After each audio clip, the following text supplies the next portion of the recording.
এর ধারাবাহিকতায় উত্তর দরবার শরীফে প্রতি বছর বাংলা বর্ষের 30 আশ্বিন পীর সাহেব হুজুর তার পিতার মৃত্যুবার্ষিকী, যা আরবিতে ফাতিহা শরীফ নামে পরিচিত, দীর্ঘ 30 বছর যাবৎ ধারাবাহিকভাবে তিনি পালন করে আসছেন।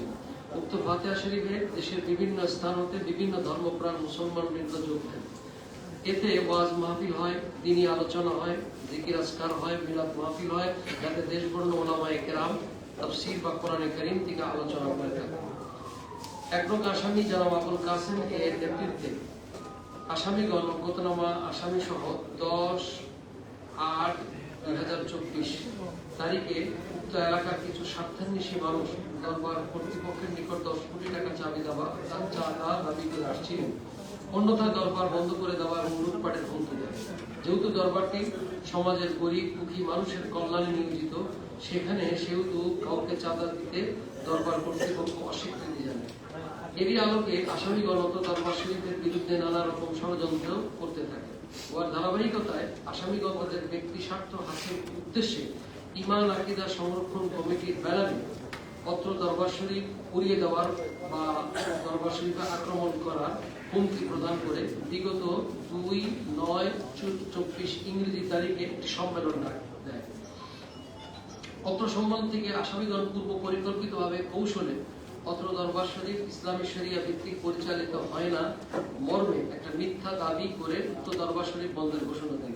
দরবার শরীফ কর্তৃপক্ষ ভীত সম্ভ্রস্ত হয়ে প্রশাসনের শরণাপন্ন হন।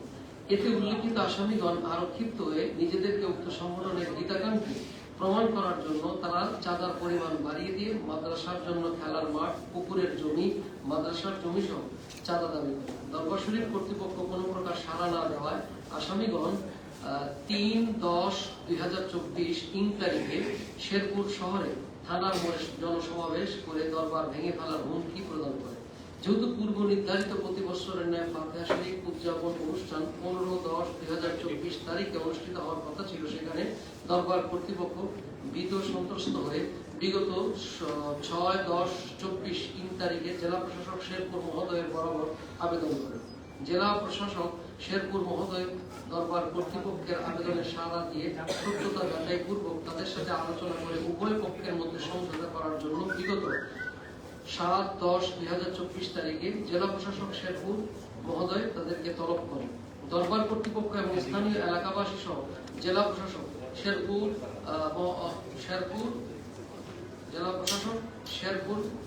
মহোদয়ের অফিসে উপস্থিত থাকলেও আসামিগণ অজ্ঞাতনামা আসামিগণ জেলা প্রশাসক শেরপুর মহোদয়ের অফিসে উপস্থিত না হয়ে আরো ক্ষিপ্ত হয়ে বিগত 13/10/2024 এবং বিগত 15/10/2024 তারিখে উক্ত সম্মেলন ডেকে দরবার কর্তৃপক্ষকে বাৎসরিক ফাতিহা অনুষ্ঠান বন্ধ ও দরবারে আগত ভক্ত আশিকদের হত্যার হুমকি দেয়। উক্ত ঘটনা সেনা কর্মকর্তা মহোদয়, এসপি মহোদয়, ওসি মহোদয় অবগত হয়ে ওই সংগঠনের নেতৃবৃন্দকে শান্ত করার চেষ্টা করেন, কিন্তু আসামিগণ উহাতে সম্মত না হয়ে ডিসি মহোদয় দরবার কর্তৃপক্ষকে বাৎসরিক অনুষ্ঠান বন্ধের জন্য অনুরোধ করেন। দরবার কর্তৃপক্ষ সেনা কর্মকর্তা, এসপি, ওসি মহোদয়গণের প্রতি শ্রদ্ধাশীল হয়ে এবং সংঘাতের আশঙ্কা করে শান্তি বজায় রাখার উদ্দেশ্যে বাৎসরিক অনুষ্ঠান স্থগিত করে পীর সাহেব হুজুর খাজা মোহাম্মদ বদরুদ্দোজা হায়দার শান্তি প্রতিষ্ঠা অব্যাহত রাখার স্বার্থে দরবার থেকে সপরিবারে ঢাকায় চলে যান। পরবর্তীতে আসামি মাওলানা আবুল কাসেমের নেতৃত্বে অজ্ঞাতনামা আসামিগণ প্রতিনিয়ত চাঁদা দাবি, দরবার ভাঙা ও দরবার শরীফ বন্ধের হুমকি দিতে থাকে এবং বিগত 8/11/2024 তারিখে রোজ শুক্রবার দরবারের মসজিদে মুসল্লিগণ যাতে নামাজ আদায়ের জন্য আসতে না পারে তার জন্য দূর দূরান্ত থেকে আগত মুসল্লিদের অত্র আসামিগণ মারধর করে রাস্তা থেকে ফেরত দিতে বাধ্য করা। অতঃপর আশেক ভক্তদের অনুরোধে বিগত 8/11/2024 তারিখে শুক্রবার পীর সাহেব হুজুর দরবারের মসজিদে নামাজ পড়ার উদ্দেশ্যে আসলে পীর সাহেব হুজুর দরবারে আসার খবর শুনে আসামিগণ অজ্ঞাতনামা আসামিগণ দরবারে হামলা করেন। হামলার খবর শুনে শেরপুর জেলার দায়িত্বপ্রাপ্ত সেনা কর্মকর্তা মহোদয় ঘটনাস্থলে পৌঁছে হামলাকারীদের শান্ত করেন এবং পীর সাহেব হুজুরকে ঘটনার মীমাংসা নেওয়া পর্যন্ত দরবারে না আসতে অনুরোধ করেন। পীর সাহেব হুজুর এবং তার পরিবারের কোন সদস্য এবং তার খাদেম আলহাজ আব্দুল জব্বার, রাঙ্গা মিয়া সহ আরো অনেক খাদেমগণ ঢাকায় এমত অবস্থায় বিষয় হুজুর বিগত 26/11/24 তারিখে দেশের বাইরে যাওয়ার উদ্দেশ্যে টিকিট ক্রয় করেন এবং ঢাকায় অবস্থান করেন। বিগত 24/11/24 তারিখে অনুমানিক 26/11/24 তারিখে অনুমানিক ভোর 4 ঘটিকার সময় 1 এবং 7 নং আসামি মাওলানা আবুল কাসেমের নেতৃত্বে 300 অথবা 400 জন লোক দরবারে অতর্কিত হামলা চালায়। পত্র ঘটনাকে কেন্দ্র করে মোহাম্মদ মাহমুদান মাসুদ দরবার শরীফের পক্ষে শেরপুর সদর থানায় একটি মামলা দায়ের করে, যার নথি নাম্বার হচ্ছে 46 26/11/24 ইংরেজি তারিখ। অতঃপর পত্র ঘটনাকে কেন্দ্র করে দরবার শরীফের খাদেম এবং ভক্তবৃন্দ 6 জন লোক হামলাকারীদের আক্রমণের শিকার হয়ে হাসপাতালে ভর্তি হন। অতঃপর 28/11/24 তারিখ সময় আনুমানিক দুপুর 12 ঘটিকায় 1 নং আসামি মাওলানা আবুল কাসেমের নেতৃত্বে 2 থেকে 45 নং আসামি, অজ্ঞাতনামা 1000 থেকে 1200 আসামি দেশীয় অস্ত্র শস্ত্রে সজ্জিত হয়ে লুটপাট, লুটতরাজ এবং চুরি করার উদ্দেশ্যে বেআইনি ভাবে জনতাদেরকে নিয়ে দলবদ্ধ হয়ে অবৈধ অনাধিকার পূর্বক শত্রুতা হাসিল করার নিমিত্তে এক ভীতিকর পরিবেশ সৃষ্টি করে অন্যায়ভাবে দরবার শরীফে হামলা চালিয়ে দরবারের সকল মালামাল লুটপাট করে নিয়ে আগুন লাগিয়ে আসামিগণের এরূপ হিংস্র ও অমানবিক আচরণের দরুন আসামিগণ দরবার শরীফের অভ্যন্তরে অবস্থিত পবিত্র মসজিদে অনুরূপ ভাঙচুর লুটতরাজ করে মসজিদের ভিতর আগুন দিয়ে পবিত্র কোরআন শরীফ এবং হাদিস শরীফের বিভিন্ন কিতাব পুড়িয়ে দেয়, যা ইতিমধ্যে প্রিন্ট ও ইলেকট্রনিক মিডিয়া এবং সামাজিক যোগাযোগ মাধ্যমে ব্যাপকভাবে প্রচারিত হয়। ইয়াতে দেশব্যাপী নিন্দার ঝড়। 1 থেকে 45 নং আসামিগণ অজ্ঞাতনামা আসামিগণ দরবার শরীফে হামলা চালিয়ে দরবার এরূপ হিংস্র অমানবিক আচরণের দরুন আসামিগণ দরবার শরীফের অভ্যন্তরে অবস্থিত পবিত্র মসজিদে কিতাব করে প্রায় 16,44,50,000 টাকার জিনিসপত্র চুরি করে নিয়ে যায়। এছাড়াও আসামিগণ দরবার শরীফের চতুর্দিকে সীমানা মাটির সঙ্গে ঘুরিয়ে দিয়ে দরবার শরীফের অভ্যন্তরে থাকা পবিত্র মসজিদ সহ সকল বাসস্থান ও সংযোগ করে ব্যাপক প্রতিষ্ঠান সাক্ষ্য অনুযায়ী লুণ্ঠিত মাল ফেরত দিতে হবে এবং তাদেরকে আইনের আওতায় আনতে হবে। দরবার শরীফের বিভিন্ন দেশি বিদেশি পাখিদের অভয়ারণ্য জন্য রূপায়িত মনোরম পরিবেশ ও বিভিন্ন দামি গাছ সমূহ কেটে ফেলার জন্য দোষী ব্যক্তিদের গ্রেপ্তার করে দৃষ্টান্তমূলক শাস্তি দিতে হবে। দরবার শরীফের লুণ্ঠিত মালামাল ক্ষয়ক্ষতি নিরূপণ করে দ্রুত ক্ষতিপূরণের জন্য দোষী ব্যক্তিদের বিরুদ্ধে আইনি ব্যবস্থা গ্রহণ করতে হবে। আমাদের দাবিসমূহ যদি মানা না হয় তাহলে আমরা বাংলাদেশ আহলে সুন্নাত ওয়াল জামাতের ব্যানারে সারা বাংলাদেশে সুন্নি যত দরবারপন্থী আছেন সকলে আমরা একত্রিত হয়ে ইনশাআল্লাহ একটা বড় লং মার্চের আমরা ইনশাআল্লাহ চিন্তা করেছি। আমি খাজা আরিফুর রহমান বাংলাদেশ আহলে সুন্নাত ওয়াল জামাতের আমি নির্বাহী মহাসচিব হিসেবে দায়িত্বে আছি এবং আমাদের এখানে মাওলানা আলাউদ্দিন জিহাদি সাহেব উপস্থিত আছেন, তিনিও আমাদের বাংলাদেশ আহলে সুন্নাত ওয়াল জামাতের সাংগঠনিক সচিব এবং মকসুদপুর দরবার শরীফের খতিব মুকাররম মুজাম্মেল হোসেন তিনি উপস্থিত আছেন এবং বিভিন্ন নেতৃত্ব এখানে উপস্থিত আছেন। আপনাদের যদি কোনো প্রশ্ন থাকে আমি এবং মাওলানা আলাউদ্দিন জিহাদি সাহেব আপনাদের উত্তর দিতে ইনশাআল্লাহ সহায়ক। আমরা করলাম তো, মামলা হয়েছে তো, না কোনো ফল পাইনি। জি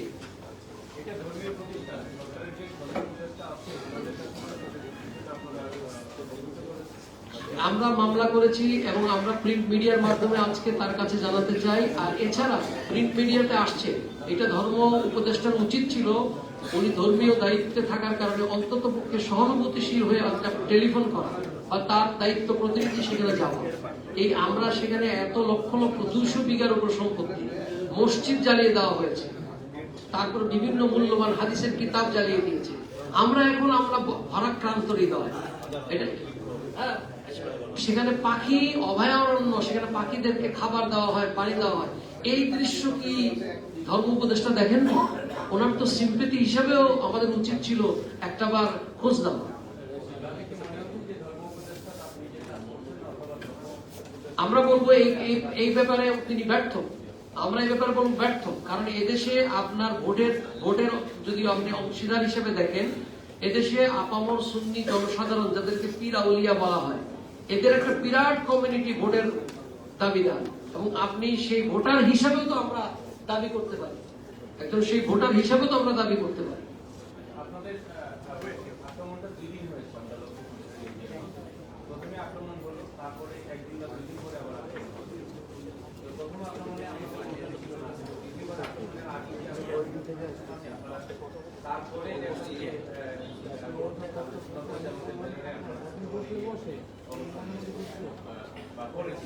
আমরা একটা প্রেস মিটিং কিন্তু আপনাকে একটা অবগত করেছি না। আমি আপনাকে আপনার দরবারের এর আগে আপনাকে বুঝতে হবে যে এর আগে তারা যে চাঁদা দাবি করলেন, দাবি করার পর ডিসি মহোদয়ের অফিসে এবং সেখানে ওসি মহোদয়ের সমন্বয়ে একটা বিশাল বাৎসরিক অনুষ্ঠান সেখানে হয়। সেই অনুষ্ঠানকে পোস্টপোন করে দেওয়া হলো কিসের জন্য? শান্তির জন্য।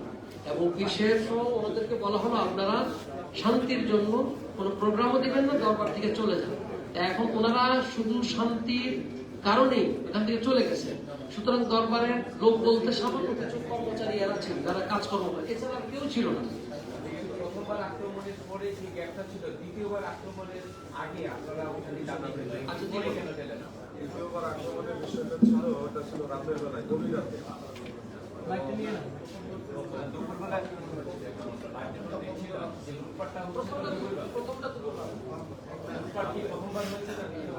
দ্বিতীয়বার লুটপাট হয়েছে, প্রথমবার আক্রমণ হয়েছে। দ্বিতীয়বার যে আক্রমণটা হয়েছে এটা হলো ফজরের যে নামাজ, এটা হলো ওই সময়টা তো সবার জন্য গভীর রাত। এই নামাজের পরই তারা এসে পুরো দরবারে অতর্কিত হামলা যেটাকে বলে। আমাদের তো এমনিতেই আমাদের অনুষ্ঠান স্থগিত করে দিছি, আমাদের কর্মীরাও দরবারে নাই, শুধুমাত্র দরবারের নিয়মিত কর্মী যারা তারাই সেখানে উপস্থিত ছিল। আর এত লোকের মোকাবেলা করার জন্য তাদের তো এখানে রাখা হয় না। তারা দরবার পরিষ্কার পরিচ্ছন্ন কর্মী এবং দরবারে আসে কি আরেকটা খুব ইম্পর্টেন্ট পয়েন্ট, আমি আরেকটা বিষয় শুনি, ইম্পর্টেন্ট পয়েন্ট, সেটা হচ্ছে যে আপনার প্রোগ্রাম, আপনাদের নির্ধারিত দরবার, আপনারা আপনাদের আলোচনা অনুষ্ঠান করেন। প্রশাসন থেকে আপনাদেরকে বলতে রাখছে, আপনারা কি আপনারা অনুষ্ঠান করছেন ভালো, ওদের চাপের মধ্যে কি আপনার মধ্যে? এখানে আমি একটু শেয়ার করি। ডিসি মহোদয় আমাদেরকে ইনভাইট করছিলেন এবং ডিসি সাহেবের আহ্বানে আমরা আহলে সুন্নাত ওয়াল জামাতের বেশ কয়েকজন আলেম গিয়েছিলাম। এটা উভয় পক্ষের আলেম ওলামা নেতৃবৃন্দ একসাথে বসে এটা মীমাংসা করার জন্য চেষ্টা করছিলেন যে দূরত্বটা কোন জায়গায়, কোন বিষয়টাতে ভিতর চলে গেছে। আমরাও সেই দূরত্বটা মিট করার জন্য চেষ্টা করছিলাম, কিন্তু আমরা দীর্ঘ সময় সেই দুপুরের পর থেকে সন্ধ্যা পর্যন্ত ডিসি সাহেবের অফিসে অবস্থান করছে। আমি নিজেও সেখানে ছিলাম, কিন্তু ওনারা কেউ আসেন নাই। ডিসি সাহেবের পক্ষ থেকে অনেকবার ফোন দেওয়া হয়েছে, তারপর ওনারা রেসপন্স করেন নাই। এখন ওই সময় আমাদের প্রোগ্রামটা হলো সামনে, প্রোগ্রামটা হলো এটা এমন না যে হঠাৎ করে দেওয়া হয়েছে, এটা বছরের পর বছর হচ্ছে। এই অবস্থায় আমরা তরিকতপন্থী যারা দাসপন্থীরা সবসময় চাই যে মানুষের মধ্যে রক্তপাত না হোক, সংঘাত না হোক। সেই সুবাদে ডিসি সাহেব রিকোয়েস্ট করছেন যে যেহেতু তারা হুমকিটা দিচ্ছে, আপনারাও প্রোগ্রামটা বন্ধ না কিছুদিন পরে করে কিন্তু পরিবেশটা স্বাভাবিক ওই লক্ষ্যে আমরা প্রোগ্রাম শুরু করছি। অনেকেই সামনে দেখতে থেকে ৭২টা দলের মাঝে ভাগ করা হয়েছে এবং এখন পর্যন্ত আসলে তেমন কোনো ইনিশিয়েটিভ নাই। বলেছিল যে এগুলি হবে না, তারপর দেখলাম যে আপনাদের এখানে আপনাদের এত বড় একটা দল বলে আমরা যতটুকু তথ্য জানি যে আপনাদের এখানে কোনো মাঝে নেই। হ্যাঁ, এখানে আমি একটু শেয়ার আমরা ইয়ে করে দিই যে ওই দরবারে মসজিদও পর্যন্ত দান বাক্স নাই, মাদ্রাসা বা কোন ধরনের দরবারে কোন ধরনের দান বাক্স নাই। সেটা তো একটা স্বাবলম্বী অবস্থায় থাকার পরেও এটা হয়েছে। এই যে বর্তমান যে সিচুয়েশন, ৭০টার উপরে দরবার বাজার এখন পর্যন্ত কিন্তু আমরা দৃশ্যমান যারা সুফি তরিকাপন্থী, দরবারপন্থী বা মাঝারের আছে, আমাদের কাছে ইনফরমেশন আছে বাংলাদেশের প্রায় 60% বা তারও বেশি লোক এই হলিয়াল্লাহ। আপনাদের মধ্যে সমন্বিত উদ্যোগ বা সমন্বিত কোনো প্রতিবাদ নাই কেন? আপনারা বিচ্ছিন্নভাবে আছেন, এরকমটা আমাদের কাছে আমরা পর্যবেক্ষণ করছি। আপনাকে সদ অবগতি করছি সমস্ত সাংবাদিক বন্ধুদেরকে। কিছুদিন পূর্বে আমাদের যত বিভক্তি ছিল সব মিটে গিয়ে আমাদের আহলে সুন্নাত ওয়াল জামাত সারা বাংলাদেশে আমরা সব একত্রিত হয়ে গিয়েছি এবং ইনশাআল্লাহ বৃহত্তর একটা ডাক সামনে আসতেছে খুব শীঘ্রই। আরেকটা বিষয় আমি আপনাদেরকে ইনফরমেশন দিতে চাই, এই যে সমস্ত লোকগুলো দরবারে এবং বিভিন্ন মাজারে আক্রমণ করেছে, এদের একটা চারিত্রিক বৈশিষ্ট্য আপনাদের সামনে তুলে ধরছি।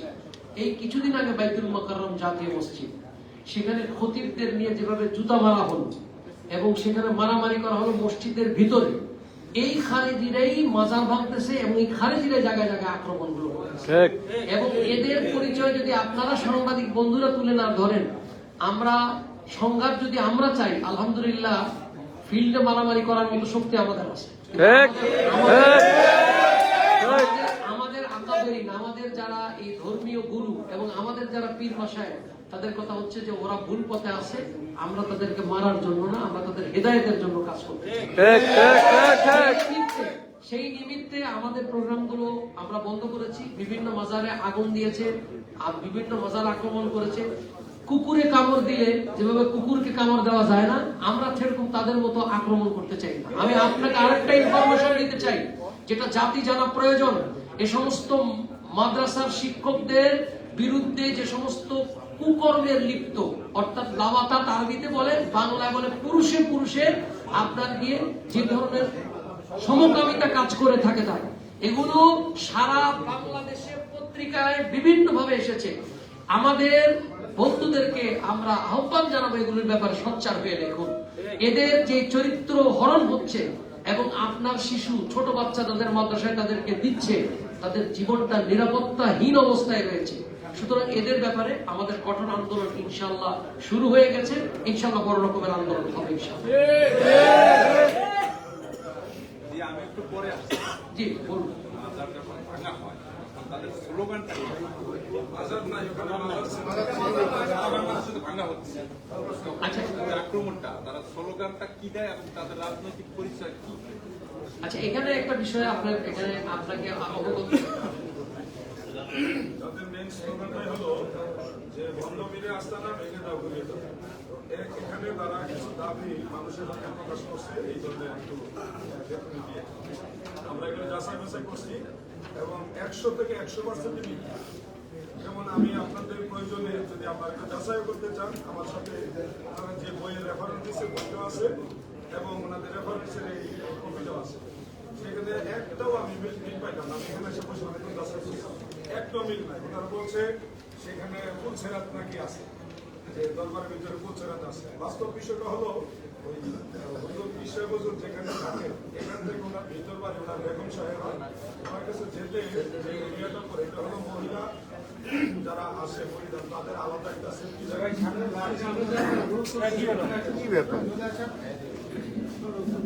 মহিলাদের এই সেফটি জায়গাটা সরে। এখানে এত বেশি লোক নেই যে মাইক দিয়ে বলতে হবে। পীর সাহেব হুজুর তার পার্সোনাল যে ঘর, বেগম সাহেবের কাছে যাওয়ার জন্য যে জায়গাটা মাঝখানে, এই জায়গাটা হলো মহিলাদের দূর দূরান্ত থেকে আসে তাদের সেফটি একটা জায়গা। ওই জায়গাটা দিয়ে হুজুর নিচে পায়ে হেঁটে ওনার ঘর পর্যন্ত যাক, এটা হুজুর চায় না। যার কারণে উপর দিয়ে সিঙ্গেল একটা রাস্তা করছে যে মহিলারা যেন ওনাকে ধরাচোর বাইরে রাখে। এটা আমি নিজে পর্দা, এটা হলো জাস্ট পর্দা, শরীয়তের পর্দা যেটা ঠিক থাকে। উনি পীর সাহেব হিসেবে মহিলারা ওনাকে সরাসরি দেখুক বা উনিও মহিলাদেরকে দেখুক, এটা উনি চায় না। এবং ওই সেই ছোট সিঙ্গেল ব্রিজটা আমি দেখেছি, আমি কয়েকবার গিয়ে দেখেছি। এটার মধ্যে এমন কোনো চিন্তাধারাই নাই। আর তারা যে এটার মধ্যে লেখনি দিছে যেটা পুলছেরা, মানে এরা যে এত বড় মিথ্যাবাদী, টুপি দাড়ি জুব্বা পরে এত বড় মিথ্যা কথা বলতে পারে মানুষ, আমি কল্পনা করতে পারি না। মানে আপনারা শিরিক বেদাত দেখেন, আমরা সারা বাংলাদেশের তরিকতপন্থী, আমরা মাজারের সেজদারের ব্যাপারে বা কবরস্থানের সেজদার ব্যাপারে, পীর সাহেবকে সেজদার ব্যাপারে আমরা কঠোরভাবে প্রতিরোধ করি, যেগুলি আপনারা মিডিয়াতে দেখেছেন, সোশ্যাল মিডিয়াতে। এবং এই মুর্শিদপুর দরবার শরীফও প্রতিনিয়ত জুমার বয়ানের মধ্যে আমরা পীরকে, মাজারকে বা আল্লাহ ছাড়া অন্য কাউকে সেজদা দেওয়ার বিরুদ্ধে আমরা বক্তব্য দিয়ে দিই, বক্তব্য দিয়েছি অতীত অনেকবার। তো সেই দরবার হলো সেজদা, আল্লাহ ছাড়া কাউকে সেজদা দেওয়ার বিরুদ্ধে। আর সেখানে তারা দাবি করেছে ওখানে নাকি সেজদা নেওয়া হয়। এটা একটা চরম মিথ্যাচারিতা, মানে মিথ্যা এইভাবে মানুষ বলে। আমি আশ্চর্য হই যে তা থেকে দেখলে এতটাই মানে লাগে যে ধর্মের লেবাস পরে মানুষ কিভাবে মিথ্যা কথা বলে। আপনি ওইটা দেখে বসাবেন।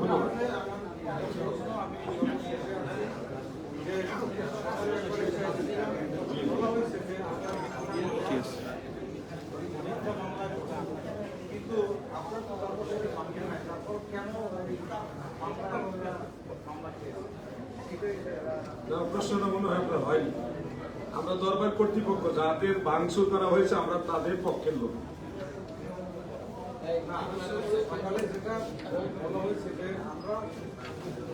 দরবারের লোক কিন্তু আমরা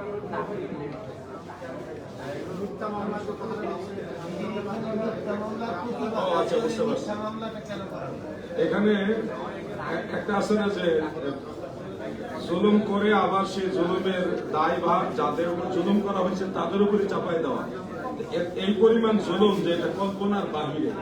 আমরা দেখেছি তাদের শুরু থেকে শেষ পর্যন্ত প্রত্যেকটা বিষয় হলো মিথ্যার সাথে জড়িত। আর এই পর্যন্ত তাদের যতগুলি আক্রমণ হয়েছে একতরফা, আমরা কিন্তু কোনো আক্রমণ প্রতিরোধ করি নাই। এখন পর্যন্ত কোনো আক্রমণ যে পাল্টা আমরা সামনে দাঁড়ায় প্রতিরোধ করবো সেটাও করি নাই। আমাদের বাড়িতে, আমাদের দরবারে, আমাদের প্রতিষ্ঠানে, মসজিদে এবং খানকায় আক্রমণ করছে। আমরা কিন্তু এই পর্যন্ত তাদের কাউকে একটা আঘাত করবো সেটাও করতে চাই না। এখন এরপরেও তারা আমাদেরকে মামলা দিয়েছে, তাহলে এটা আমরা কি সত্য মামলা বলবো কিভাবে বলেন? আপনারা বলেন, এটা তো মিথ্যা ছাড়া আর বিকল্প কি আছে এটার মধ্যে?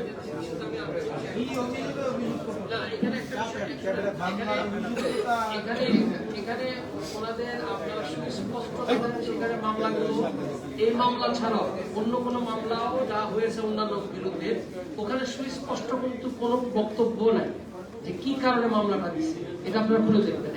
কিন্তু এখানে একটা বিষয় আপনাদেরকে বুঝতে হবে যে এদের জিজ্ঞাসার দুইটা কারণ। একটা কারণ হচ্ছে চাঁদাবাজি, বিরাট একটা চাঁদা, কে বা কারা চাচ্ছে এটা আপনাদের নাম উল্লেখ করেছি, এর সাথে কারা পিছনে আছে আপনারা তলিয়ে দেবেন। দ্বিতীয়ত হচ্ছে সুফিদের সরাসরি বিরুদ্ধাচরণের জন্য তারা উঠে পড়ে গেছে।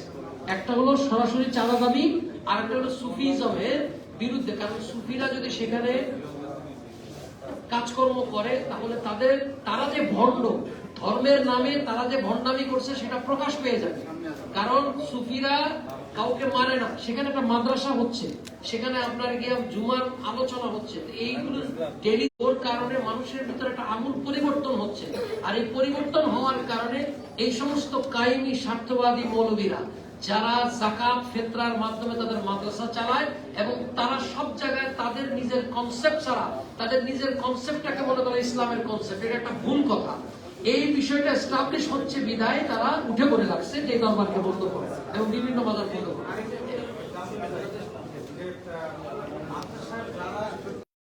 বিরুদ্ধে তাদের দুইটা জিজ্ঞাসা, এটা আমি আবার বলছি। একটা হচ্ছে বিশাল অঙ্কের চাঁদাবাজি দাবি করেছে, দ্বিতীয়ত হচ্ছে এই দরবার মানুষের কল্যাণে ফ্রি অফ কস্ট মানুষকে খাওয়ানো হচ্ছে, ফ্রি অফ কস্ট মানুষকে দ্বীনের খেদমতের জন্য টাকা হচ্ছে। নকশবন্দিয়া মুজাদ্দিদিয়া সিলসিলা হযরত ইমাম রাব্বানি মুজাদ্দিদ আল-বিসারি, যিনি আকবর বাদশার বিরুদ্ধে যুদ্ধ করেছিলেন এবং তার সেই মিশন মুজাদ্দিদিয়া সেখানে কাজ করা হয়। এই মিশনগুলিকে বন্ধ করার জন্যই এই দেশে কাজগুলো তারা করছে। যারা শাপলা চত্বরে আক্রমণ করেছিল, যারা বিভিন্ন এই বাইতুল মোকাররম মসজিদে আক্রমণ করেছে, এদেরই সেই প্রেতাত্মারাই বিভিন্ন জায়গায় মাজারে এবং বিভিন্ন রকম দরবারে আক্রমণ করতেছে। 10 কোটি টাকা, আমরা নাম বলছি তো, 10 কোটি টাকা আছে। এখানে আবুল কাসেম, আবুল কাসেম, শহীদুল, খোরশেদ মুন্সি, তরিকুল, তৌহিদ সহ।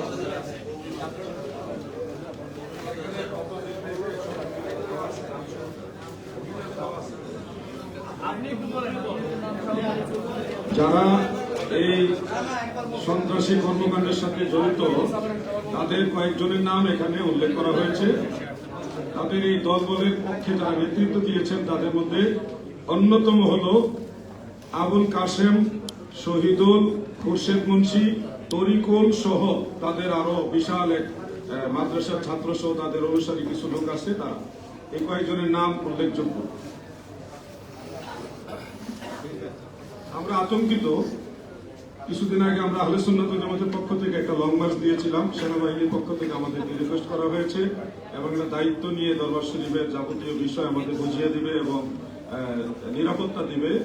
এবং মামলা সহ আইনি সহায়তা দিবে এটা আমাদের আশ্বস্ত করেছেন। বিধায় আমরা আন্দোলন থেকেও পিছু হটে আসছি, কিন্তু আন্দোলনে আমাদের নারী পুরুষ সর্বস্তরের মানুষ, সকল ঘরানার সুন্নি তরিকতপন্থী যারা সবাই কিন্তু এই আন্দোলনে আমার জন্য প্রস্তুত ছিল। আমরা তারপরে দেখলাম যে আমরা আইনকে, প্রশাসনকে সম্মান করা উচিত। আন্দোলনকে তিনারা যেহেতু বাংলাদেশ সেনাবাহিনী আমাদের রাষ্ট্রীয় পর্যায়ে একটা সর্বশেষ আস্থার একটা জায়গা, সেই হিসাবে ওনাদের কথা রক্ষার্থে আমরা সেই লং মার্চ পর্যন্ত স্থগিত করেছি। হ্যাঁ, আমরা এটাও স্বীকার করছি ওনারা পরবর্তীতে ওনাদের কথা রেখেছেন, দরবার শরীফ আমাদের বুঝিয়ে দিয়েছেন। এরপর আমরা আতঙ্কিত, তারা আবার মিটিং মিছিল করতেছে। আমরা চাই না যে আহলে সুন্নাত ওয়াল জামাত তাদেরকে প্রতিরোধ করার জন্য ময়দানে নামুক, আর আমরা নামলে আলহামদুলিল্লাহ আল্লাহর উপর ভরসা করে বলতেছি গোটা দেশের সব দরবার তরিকতপন্থী তাসাউফপন্থীরা মাঠে নামলে এই দেশের পরিস্থিতি স্বাভাবিক থাকবে না। আমরা কাউকে এই ধরনের পরিস্থিতি করতে দিব না যে একের পর এক দরবার, মাজার, খানকা, মসজিদ সব ধ্বংস করে দিবার আমরা চুপচাপ থাকবো, এটা হয় না। এই জন্য আমরা আজকে আপনাদের মাধ্যমে এটা জাতিকে জানান দিতে চাই, সরকারের কাছেও, বর্তমান সরকারের কাছেও আপনারা কি যে এই বিষয়গুলি কঠিনভাবে পর্যবেক্ষণ করা হোক এবং আমাদের দাবিগুলি মেনে নেওয়া হোক। 3 মাস ধরে আক্রমণ চলছে এবং ভাঙচুর চলছে, 3 মাস ধরেও বলছে। আপনাকে যদি এখন আমি ব্যক্তিগতভাবে বলি যে আমি যেটা আক্রমণ করি, আপনি কি বসে থাকবেন? সেটাই তো। 3 মাস আক্রমণ হচ্ছে, আপনারা যদি সংগঠিত হতেন তারা ঘোষণা করেছিলাম, আপনার সেই রকমভাবে আমরা পাইনি যে সংগঠিত কিন্তু আমরা আসলে দেখছি না। কারণ যারা আক্রমণ করছে বা আমরা বিগত দিনে এসব দেখেছি যে কারা প্রকাশ্যে দরবার মাঝার ভেঙে ফেলার নোটিশগুলি দিয়েছে, এখনো বিভিন্ন মিডিয়াতে আমরা দেখতে পাচ্ছি। তারাও প্রশাসনের সাথে আছে অথবা প্রশাসন বারবার তাদের সাথে বর্তমান যে সরকার আছে তারা থেকে চাইছে তাকে তাদেরকে বলছে যেহেতু একই টেবিলে মিটিং করছে, সেই ক্ষেত্রে আপনাদের পদক্ষেপ কি হবে? আপনার এই প্রশ্নের উত্তর আমি দিচ্ছি। উনি বাংলাদেশ আহলে সুন্নাত জামাতের সাংগঠনিক সম্পাদক, আমি নির্বাহী মহাসচিব হিসেবে আপনাদেরকে অবগত করছি। এর আগে আমরা ইন্টেরিয়র গভর্নমেন্টের কাছে আমরা একটা অনুলিপি দিয়েছিলাম সাক্ষাতের জন্য, কিন্তু তারা সাক্ষাৎ দেননি। এটা ছিল আমাদের সাংগঠনিক একটা কাজ। আরেকটা কাজ ছিল যে আমাদের সারা দেশের নেতৃবৃন্দকে সুসংগঠিত করা। আসলে আমাদের সুসংগঠিত করার জন্য সময় এজন্য লাগবে, আল্লাহর রহমতে প্রায় 64টি জেলায় আমাদের সমস্ত জায়গায় কর্মকাণ্ড আছে, কিন্তু আমাদের কিছু নেতৃবৃন্দকে একত্রিত করার জন্য গত 26 তারিখ আমাদের সেই ধরনের একটা বড় সমাবেশের জন্য আমরা তারিখ এবং বিভিন্ন কাজের নির্ধারণ করেছি। এটার জন্য সময় নিচ্ছে, এজন্য প্রায় লক্ষাধিক লোকের অ্যারেঞ্জমেন্ট হবে। এটার জন্য একটু প্রস্তুতি দরকার। আর দেশের পরিস্থিতিতে ইন্টেরিয়র গভর্নমেন্ট ধীরে ধীরে আগাচ্ছেন, বিভিন্ন কাজ করতেছেন, রাজনৈতিক অস্থিরতাশীলতা আছে, এই জন্য আমরা একটু দেখে শুনে পা ফেলছি। আমরা যে কাজে বসাই কথা বললে ঠিক হবে না, বাট আমাদের আপনারা ইনশাল্লাহ বলা যে খুব শীঘ্রই বিশাল এক সমাবেশ ইনশাল্লাহ দেখবেন।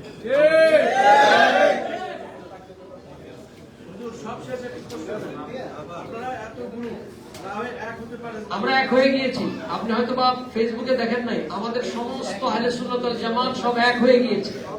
মাজারে আক্রমণ করার পর এবং এই ধরনের ঘটনা হওয়ার পর আমরা বিচ্ছিন্ন নেই, আমরা সব এখন এক হয়ে গেছি।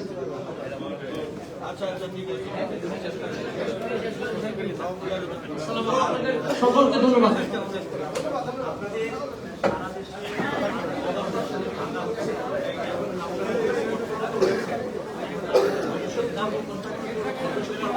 এটা আমরা ইনশাআল্লাহ আমাদের কাউন্সিল হবে খুব শীঘ্রই, মাসখানেকের মধ্যে কাউন্সিল হবে, তখন সেখানে ইনশাআল্লাহ ডিক্লেয়ার হবে।